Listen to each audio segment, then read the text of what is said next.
ನಿಮ್ಮದೇ ಆಗಿರತಕ್ಕಂಥ YouTube channel study with ಪರಶುರಾಮ್ಗೆ ಸ್ವಾಗತವನ್ನು ಕೋರ್ತೀನಿ. ಕಲಿಕಾ ಚೇತರಿಕೆಯ ಸರಣಿಯಲ್ಲಿ 8ನೇ ತರಗತಿ ಸಮಾಜ ವಿಜ್ಞಾನದಲ್ಲಿ ಇವತ್ತು ಕಲಿಕಾ ಹಾಳೆ 11ರ ಉತ್ತರಗಳನ್ನು ತಂದಿದ್ದೀನಿ. ಈ ಮೊದಲಿನ ವಿಡಿಯೋಗಳನ್ನು ನೋಡದೇ ಇದ್ರೆ ಈ ವಿಡಿಯೋದ ಡಿಸ್ಕ್ರಿಪ್ಷನ್ ಬಾಕ್ಸ್ನಲ್ಲಿ ತಮಗೆ 8ನೇ ತರಗತಿ ಸಮಾಜ ವಿಜ್ಞಾನ ಕಲಿಕಾ ಹಾಳೆಗಳ ಉತ್ತರಗಳು ಅಂತ ಒಂದು ಪ್ಲೇಲಿಸ್ಟ್ ಲಿಂಕ್ ಸಜೆಸ್ಟ್ ಆಗುತ್ತೆ, ಅದನ್ನು ಒತ್ತಿ ತಾವು ನೋಡಬಹುದು.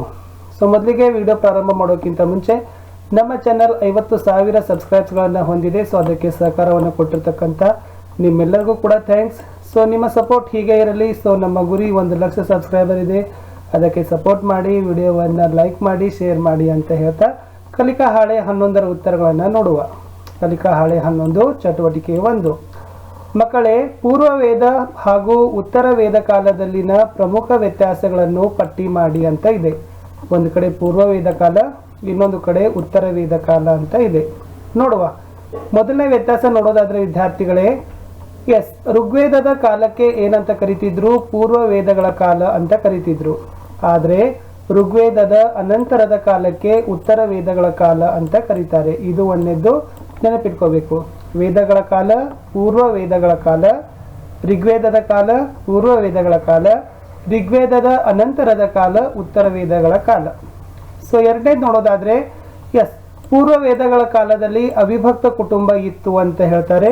ಸೊ ಉತ್ತರ ವೇದಗಳ ಕಾಲದಲ್ಲಿ ವಿಭಕ್ತ ಕುಟುಂಬ ಪದ್ಧತಿ ಜಾರಿಯಲ್ಲಿ ಇತ್ತು. ಇದು ಕೂಡ ಎರಡನೇ ವ್ಯತ್ಯಾಸ ಆಗಿತ್ತು. ಮೂರನೇದು ಹೇಳೋದಾದ್ರೆ, ಪೂರ್ವ ವೇದಗಳ ಕಾಲದಲ್ಲಿ ಇಂದ್ರ, ವರುಣ, ವಾಯು ದೇವತೆಗಳನ್ನ ಏನ್ ಮಾಡ್ತಿದ್ರಪ್ಪ ಅಂದ್ರೆ ಜನರು ಪೂಜಿಸ್ತಾ ಇದ್ರು.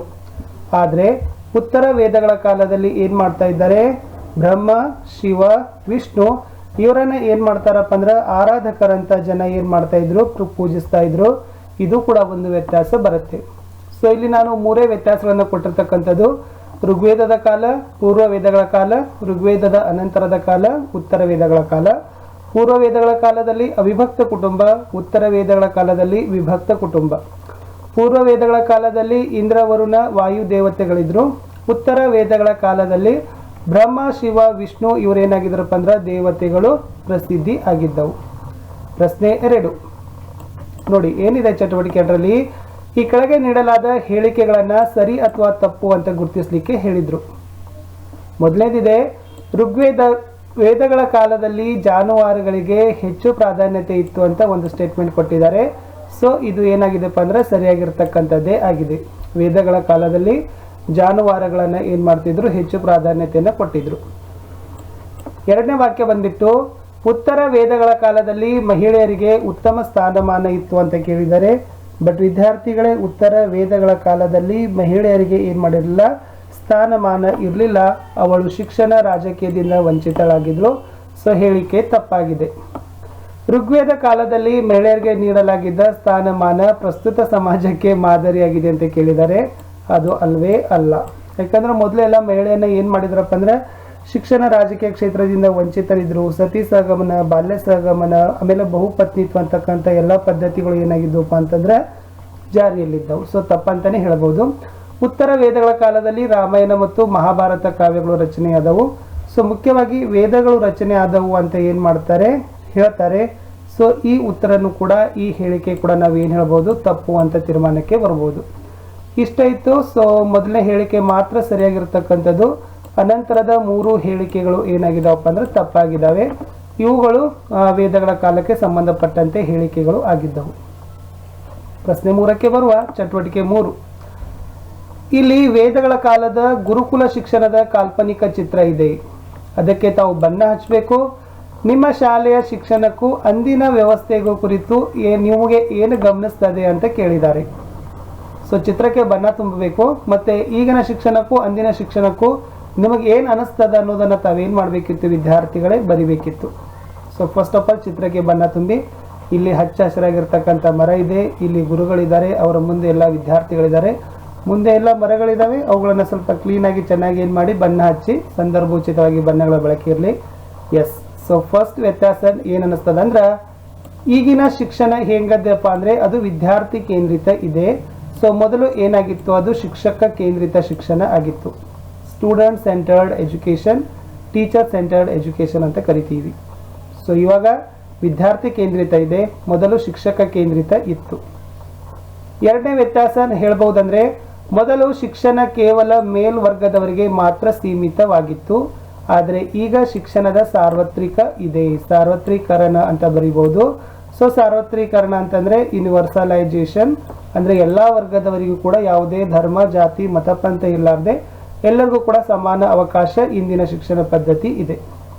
ಮೂರನೇದು, ಮೊದಲು ಶಿಕ್ಷಣವನ್ನು ಪಡಿಬೇಕಾದ್ರೆ ನಾವು ಗುರು ಕಾಣಿಕೆಯನ್ನು ಕೊಡಬೇಕಿತ್ತು ಗುರುವಿಗೆ. ಇವತ್ತು ಯಾವುದೇ ಕಾಣಿಕೆ ಕೊಡ್ತಕ್ಕಂಥ ಅವಶ್ಯಕತೆ ಇಲ್ಲ. ಗುರುಗಳಿಗೆ ವಿದ್ಯಾರ್ಥಿಗಳು ಬಂದ್ರೆ ಸಾಕು, ಅದೇ ಒಂದು ದೊಡ್ಡ ಕಾಣಿಕೆ ಇವತ್ತಿನ ಶಿಕ್ಷಣ ಪದ್ಧತಿಯಲ್ಲಿ ಆಗಿದೆ. ಇದು ಕೂಡ ಒಂದು ಇಂಪಾರ್ಟೆಂಟ್ ಇದೆ. ಹಿಂದಿನ ಕಾಲದಲ್ಲಿ ಮುಖ್ಯವಾಗಿ ಗುರುಗಳು ಏನ್ ಮಾಡ್ತಿದ್ರಪ್ಪ ಅಂದ್ರೆ, ಪುರಾಣ ಆಗಿರ್ಬೋದು, ಶಾಸ್ತ್ರ, ವ್ಯಾಕರಣ, ಯುದ್ಧ ಕಲೆ, ನೈತಿಕ ಶಿಕ್ಷಣಗಳನ್ನ ಹೇಳಿಕೊಡ್ತಿದ್ರು. ಸೊ ಇವಾಗ ಏನ್ ಮಾಡ್ತಾರಪ್ಪ ಅಂದ್ರೆ, ಪುಸ್ತಕದ ಶಿಕ್ಷಣ ಅಂತ ಕರಿತೀವಿ. ಸರ್ಕಾರ ಏನ್ ಮಾಡಿದೆಯಪ್ಪ ಅಂದ್ರೆ, ನಿಗದಿಪಡಿಸಿದಿರ್ತಕ್ಕಂಥ ಪಠ್ಯ ಪುಸ್ತಕ ಇದೆ. ಆ ನಿಗದಿಪಡಿಸಿರ್ತಕ್ಕಂಥ ಪಠ್ಯ ಪುಸ್ತಕಗಳನ್ನು ಇವತ್ತು ಏನ್ ಮಾಡ್ತಾರಪ್ಪ ಅಂದ್ರೆ, ಗುರುಗಳು ಶಾಲೆಗಳಲ್ಲಿ ಬೋಧನೆಯನ್ನ ಮಾಡ್ತಾರೆ. ಈ ಪದ್ಧತಿ ಏನಾಗದಪ್ಪ ಅಂದ್ರೆ ಈ ದಿನ ಕಾಲದಲ್ಲಿ ಇದೆ ಅಂತ ಹೇಳ್ತೀವಿ. ವಿದ್ಯಾರ್ಥಿಗಳೇ, ಈ ವಿಡಿಯೋದಲ್ಲಿ ಇಷ್ಟೇ ಇತ್ತು. ಮೊದಲನೇದಾಗಿ ತಾವು ಏನ್ ಮಾಡ್ಬೇಕಪ್ಪ ಅಂದ್ರೆ, ವೇದಗಳ ಕಾಲದಲ್ಲಿನ ಶಿಕ್ಷಣ ಪದ್ಧತಿ ಹೇಗಿತ್ತು ಅನ್ನೋದನ್ನ ಏನ್ ಮಾಡಿದ್ದಾರೆ, ಈ ಕಲಿಕಾ ಹಾಳೆಗಳಲ್ಲಿ ಕೊಟ್ಟಿದ್ದಾರೆ. ಮುಖ್ಯವಾಗಿ ನಾವು ನೋಡ್ಕೋಬಹುದಾದ್ರೆ, ಪೂರ್ವ ವೇದಗಳ ಕಾಲದಲ್ಲಿ ಮಹಿಳೆಯರಿಗೆ ಸಮಾನ ಸ್ಥಾನಮಾನ ಇತ್ತು, ಅಥವಾ ಉತ್ತರ ವೇದಗಳ ಕಾಲದಲ್ಲಿ ಇರಲಿಲ್ಲ ಅಂತ ಒಂದು ಹೇಳ್ಬೋದು. ಆಮೇಲೆ ಈ ಪೂರ್ವ ವೇದಗಳ ಕಾಲದಲ್ಲಿ ಕಂಚು ಮತ್ತು ತಾಮ್ರದ ಆಯುಧಗಳನ್ನ ಬಳಕೆ ಮಾಡ್ತಿದ್ರು. ಓಕೆ, ಅಲ್ಲಿ ಸಭಾ ಸಮಿತಿ ಮತ್ತು ವಿಧಾತಗಳ ರಾಜಕೀಯ ಸಂಸ್ಥೆಗಳಿದ್ದವು. ಎಲ್ಲಿ ವೇದಗಳ ಕಾಲ ಅಂದ್ರೆ ಪೂರ್ವ ವೇದಗಳ ಕಾಲದಲ್ಲಿ. ನಾವು ಕಾಲಕ್ರಮೇಣವಾಗಿ ಉತ್ತರ ವೇದಗಳ ಕಾಲದಲ್ಲಿ ಬಂದಾಗ ಸಮಾಜದಲ್ಲಿ ವರ್ಣಾಶ್ರಮ ಪದ್ಧತಿ ಬರ್ತದೆ. ಮಹಿಳೆಯರನ್ನ ಶಿಕ್ಷಣ, ರಾಜಕೀಯದಿಂದ ವಂಚಿತರನ್ನಾಗಿ ಮಾಡ್ತಾರೆ. ಸಮಾಜದಲ್ಲಿ ಸತಿ ಸಹಗಮನ, ಬಾಲ್ಯ ವಿವಾಹ, ಬಹುಪತಿತ್ವ ಪದ್ಧತಿಗಳು ಪ್ರಾರಂಭವಾಗ್ತವೆ. ಧಾರ್ಮಿಕ ಆಚರಣೆಗಳು ಬಹಳಷ್ಟು ಏನ್ ಮಾಡ್ತಾರಪ್ಪ ಅಂದ್ರೆ ಕಠಿಣವಾಗ್ತಾ ಹೋಗ್ತವೆ. ಹಾಲು, ತುಪ್ಪ, ಧಾನ್ಯಗಳನ್ನ ಯಜ್ಞಗಳಲ್ಲಿ ಬಳಸ್ತಾ ಇದ್ರು. ಇವೆಲ್ಲಗಳು ಕೂಡ ನಾವು ಏನ್ ಮಾಡ್ಬೋದಪ್ಪ ಅಂದ್ರೆ ಉತ್ತರ ವೇದಗಳ ಕಾಲದಲ್ಲಿ ವಿದ್ಯಾರ್ಥಿಗಳೇ ಹೇಳ್ಬೋದು. ನಿಮ್ಗೆ ಕೊಟ್ಟಿರ್ತಕ್ಕಂಥ ಕಲಿಕಾ ಹಾಳೆಯಲ್ಲಿ ಓದಿದ ನಂತರ ಇವೆಲ್ಲ ಅಂಶಗಳು ನಿಮ್ಗೆ ಸಿಗ್ತವೆ. ಮುಂದೆ ವೇದಗಳಲ್ಲಿ ತಿಳಿಸಿರ್ತಕ್ಕಂಥ ನಿಯಮಗಳ ಅನುಸಾರ ಜೀವನ ಕ್ರಮವನ್ನ ನಡೆಸುತ್ತಾ ಜನ ಜೀವನವನ್ನ ಸಾಗಿಸ್ತಾ ಇದ್ರು. ಆ ವೇದಗಳ ಕಾಲದಲ್ಲಿ ಜನ ಸಾಮಾಜಿಕ, ರಾಜಕೀಯ, ಆರ್ಥಿಕ, ಶೈಕ್ಷಣಿಕ, ಧಾರ್ಮಿಕ ಜೀವನವನ್ನ ಅರ್ಥ ಮಾಡಿಕೊಳ್ಳಲಿಕ್ಕೆ ನಮಗೆ ವೇದಗಳು ಸಹಕಾರಿಯನ್ನ ಮಾಡ್ತಾವೆ ಅಂತ ನಾವು ಏನ್ ಮಾಡ್ಬೋದು ವಿದ್ಯಾರ್ಥಿಗಳೇ ಹೇಳ್ಬೋದು. ಇಲ್ಲಿಗೆ ಕಲಿಕಾಂಶ 4 ಸಹಿತ ತಂದು ಮುಗೀತು. ಸೊ ನೆನಪಿಟ್ಕೊಡ್ರಿ, ಕಲಿಕಾಂಶ 4 ಅಂತ ಏನಿದೆಯಲ್ಲ ಅದನ್ನು ಕೂಡ ಇಲ್ಲಿಗೆ ಮುಗಿಸಿದೀವಿ. ಇನ್ನು ಮುಂದೆ ಹೋಗ್ತಕ್ಕಂಥದ್ದು ಏನಪ್ಪ ಅಂದ್ರೆ ಕಲಿಕಾಂಶ 5ಕ್ಕೆ. ಸೊ ಶಾರ್ಟ್ಲಿ ಆಗಿ ವಿಡಿಯೋವನ್ನ ಏನ್ ಮಾಡ್ತೀನಿ, ಅಪ್ಲೋಡ್ ಅನ್ನ ಮಾಡ್ತೀನಿ. ಸೊ ಕಲಿಕಾಂಶ 4 ಕಂಪ್ಲೀಟ್ ಆಯ್ತು. ಸೊ 50,000 ಸಬ್ಸ್ಕ್ರೈಬರ್ ಅನ್ನ ಮುಗಿಸಿದ್ದಕ್ಕಾಗಿ ತಾವೆಲ್ಲರೂ ಕೂಡ ಸಬ್ಸ್ಕ್ರೈಬ್ ಆಗಿದ್ದಕ್ಕೆ ಧನ್ಯವಾದಗಳು. ವಿಡಿಯೋಗೆ ಲೈಕ್ ಇರಲಿ ಮತ್ತು ಇನ್ನಷ್ಟು ಸಬ್ಸ್ಕ್ರೈಬ್ಗಳನ್ನು ತಮ್ಮಿಂದ ಸಿಗಲಿ ಅಂತ ಹೇಳ್ತಾ ಸಿಗುವ ಮತ್ತೆ ಕಲಿಕಾಂಶ 5 ಕಲಿಕಾ ಹಾಳೆ 12ರಲ್ಲಿ. Thank you.